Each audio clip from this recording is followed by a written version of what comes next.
Hello, chemistry students. Last time we talked about subatomic particles, protons, electrons, and neutrons. Today we are going to talk about atomic number and mass number. And by the end of this presentation, you should be able to distinguish what makes one element different from another and calculate the atomic mass of each element on the periodic table. Let's start by looking at the first 10 elements on the periodic table. Here I've outlined their names, symbols, their atomic numbers, protons, neutrons, mass numbers, and the number of electrons that each of them have. So my question for you is, what do you think determines the atomic number of each element?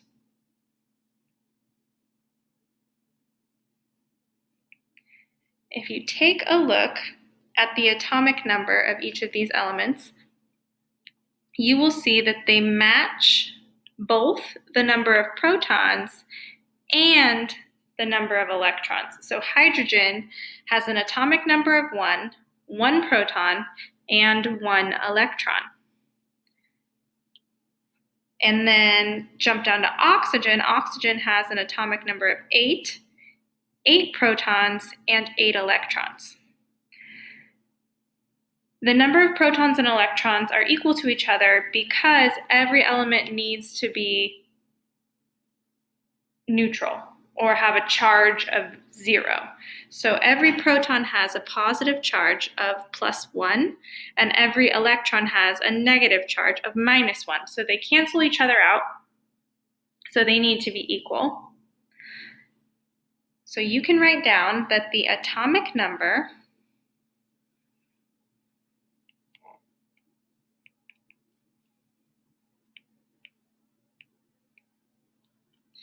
equals the number of protons.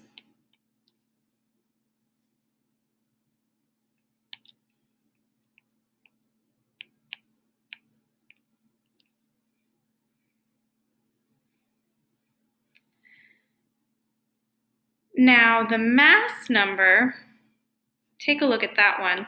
It increases very sporadically. It doesn't increase, and it doesn't really match any of the subatomic particles. So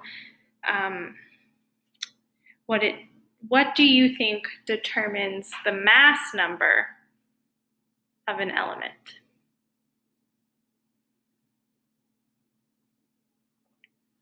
If you take a look at the mass number, you will see that it is actually equal. Let's pick on beryllium. It is equal to the number of protons and the number of neutrons when you add them together. So 4 plus 5 equals 9. So take a look at that for the rest of the table, and you'll see that it's consistent, and that is what determines the atomic mass. So let's copy that down.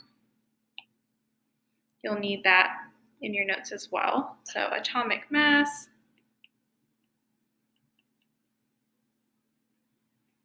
and atomic mass is measured in AMUs, atomic mass units,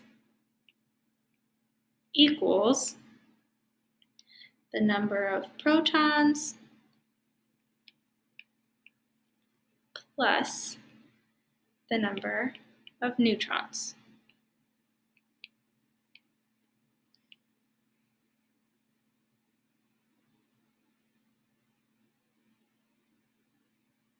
Let's practice calculating the number of neutrons. I'm just going to copy down that equation I just gave you up here on the top because we're going to use it.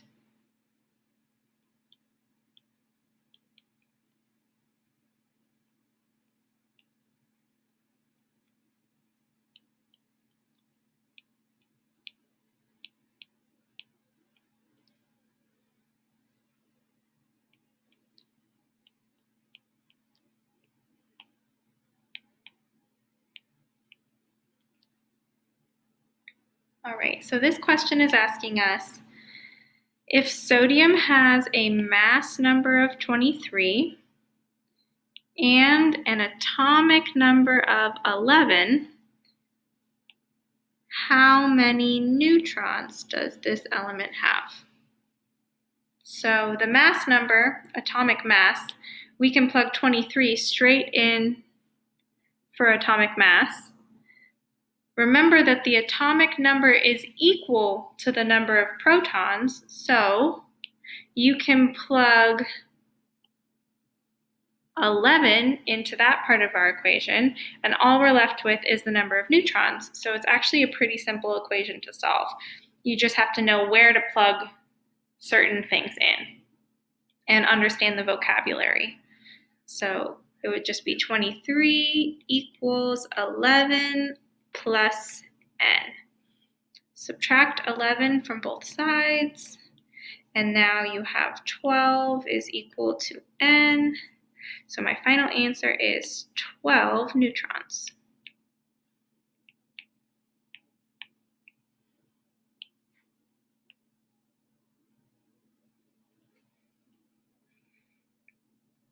Okay.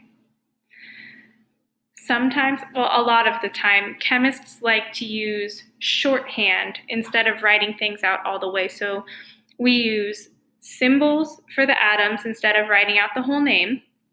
And this is the shorthand way of writing an element's atomic mass and atomic number. And if you write something out this way, it's really easy and quick, and it actually gives you a lot of information about the element. So the first one is fluorine, and we have its atomic mass on the top. The top number is always atomic mass, and the atomic number, or the number of protons and electrons, is always on the bottom.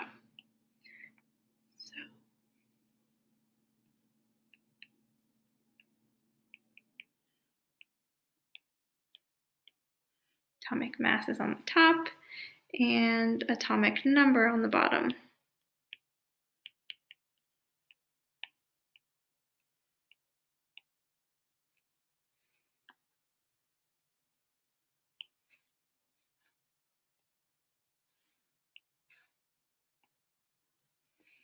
So given this information, I can actually tell you the number of protons, electrons, and neutrons.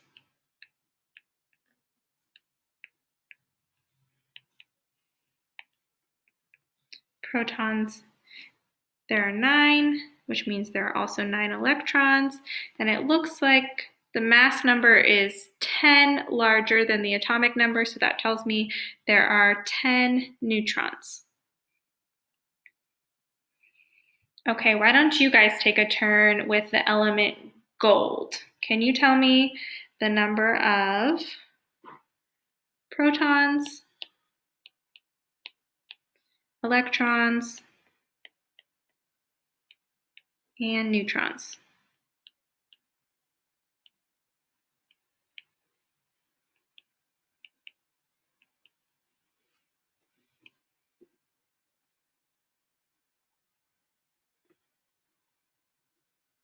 Okay, so you should have found that there are 79 protons, 79 electrons, and 118 neutrons.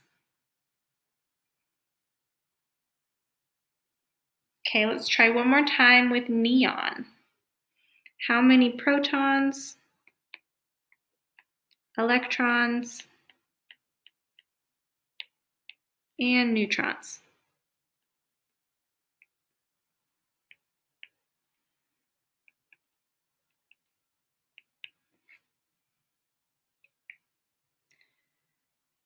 You should have found that there are 10 protons, 10 electrons, and 10 neutrons in neon.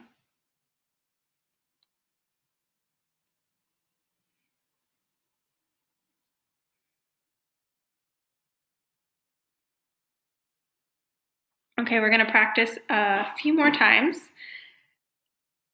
Let's have you guys calculate how many protons, electrons, and neutrons are in each atom. We'll start with bromine. I'm just going to use shorthand. So P for proton, E for electron, N for neutron.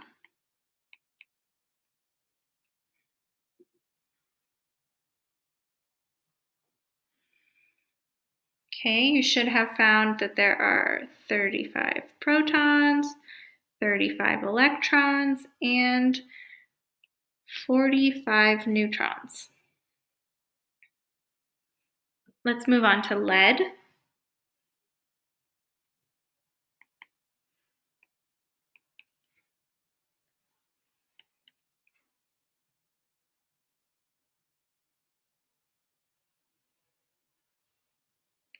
You should have found that there are 82 protons, 82 electrons, and 125 neutrons.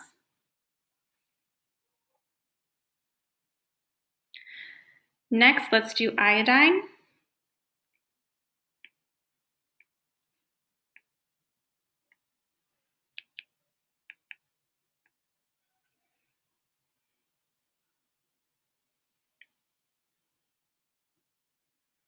You should have found that there are 53 protons, 53 electrons, and 74 neutrons.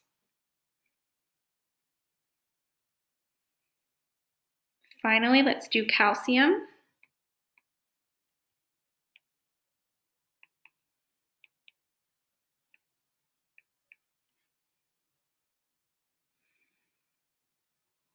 For this one, you should have found that there are 20 protons, 20 electrons, and 20 neutrons.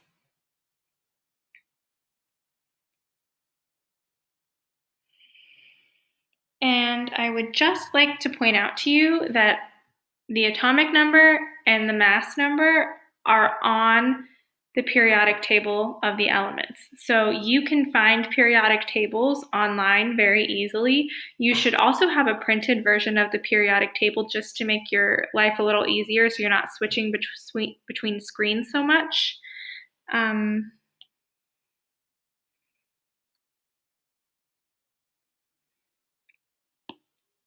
if you zoom in, I'm going to see if this will zoom with us. Yeah, there we go. If you zoom in, you can see that on the key, every periodic table will have a key, and it should tell you the atomic number, and then it's using a different term on this one, but atomic weight, mass number, same thing, the atomic weight at the bottom. And then you can look at any of the elements on the table and quickly identify atomic number.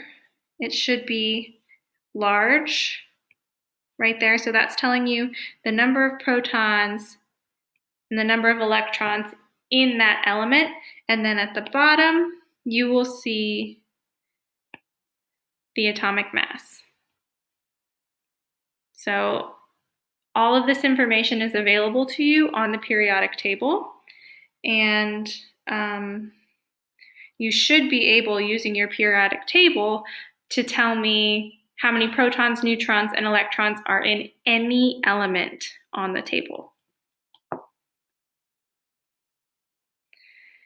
And since you're able to do that, you could start to do some calculations with molecules. So molecules form when atoms are combined. So when atoms are combined, they form a molecule. And now that you know how to find the mass of an atom, you can actually calculate the percent composition of an atom in a molecule using atomic mass. So let's start with HCl. So we've got hydrogen and chlorine.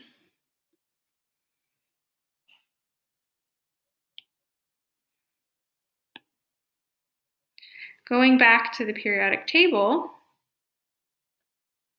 you can see that hydrogen's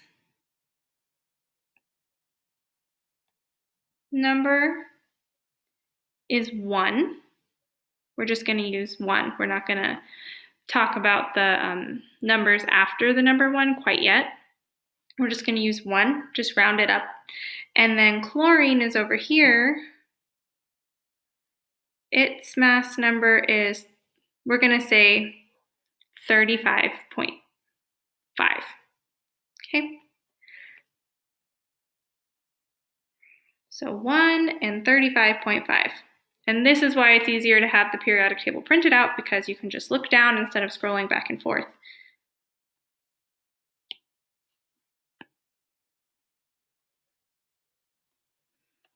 So the mass,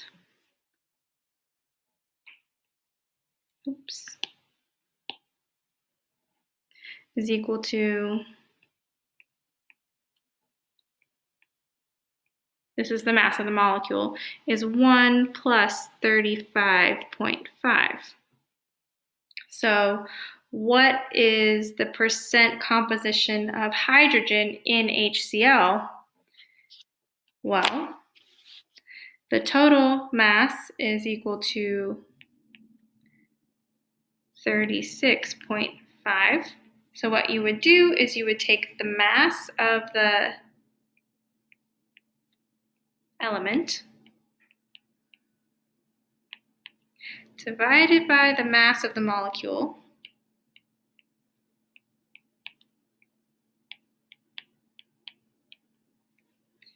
and then multiply by 100%. So for this one, it would be 1 divided by 36.5 times 100%. So the percent composition of hydrogen is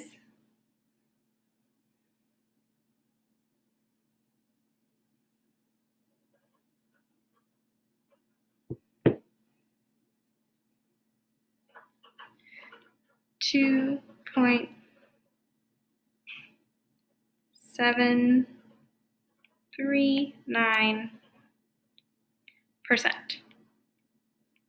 Now, let's say there are a lot of significant figures on the periodic table, but let's round this one to 3 significant figures, because that's what I rounded the other ones to. So it would go 1, 2, 3. What does 9 do to 3? Bumps it up by 1. So our final answer is 2.74%.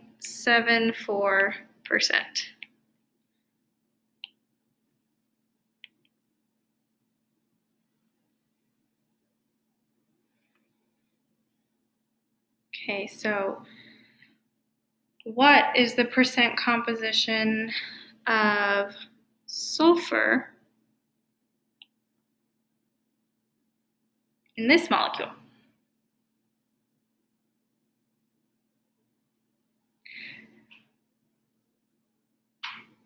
Okay, so first I'm going to go find, I know that the mass of hydrogen is 1 because I just used it, but I need to go find the mass of sulfur and oxygen.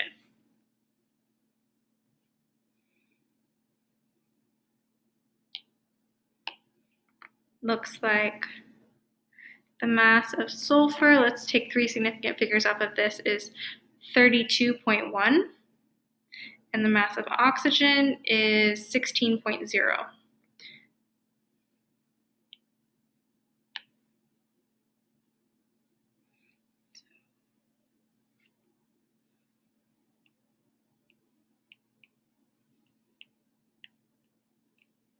Okay, now something that you guys need to be aware of is these little subscripts underneath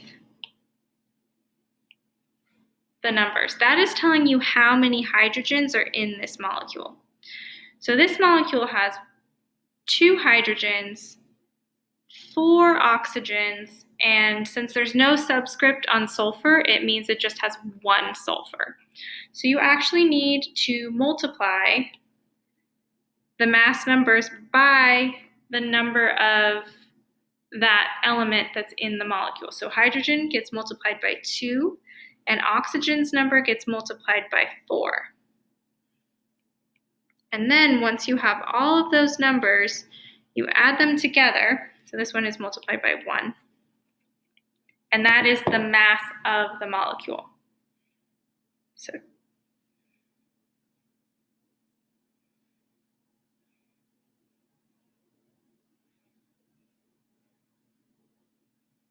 this one is 64. This one is 32.1, and this one is 2.0.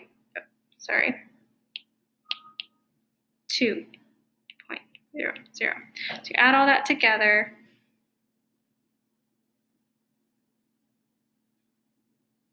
and you should get 98.1.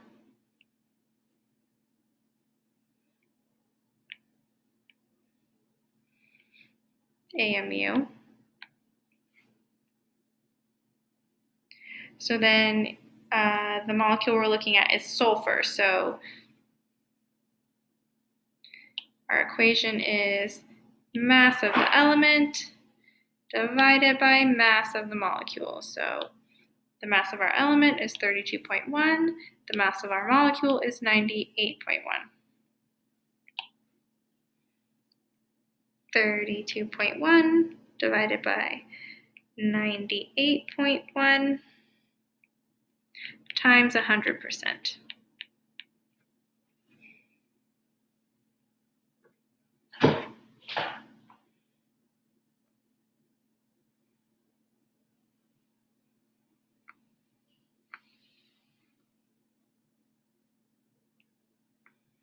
The percent composition of sulfur in this molecule is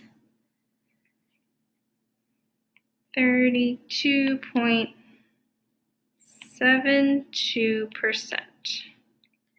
Now I can only use 3 significant digits, so 1, 2, 3. What does 2 do to 7? Nothing. So our final answer is 32.7%.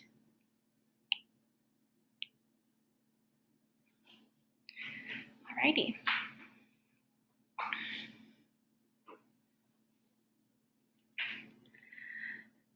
Now I think that we're going to go ahead. This video is getting kind of long. We're going to skip the last one, but you should be able to feel comfortable calculating percent composition using the periodic table. I will not expect you to do anything in this class without the periodic table. It is an open resource for you moving forward.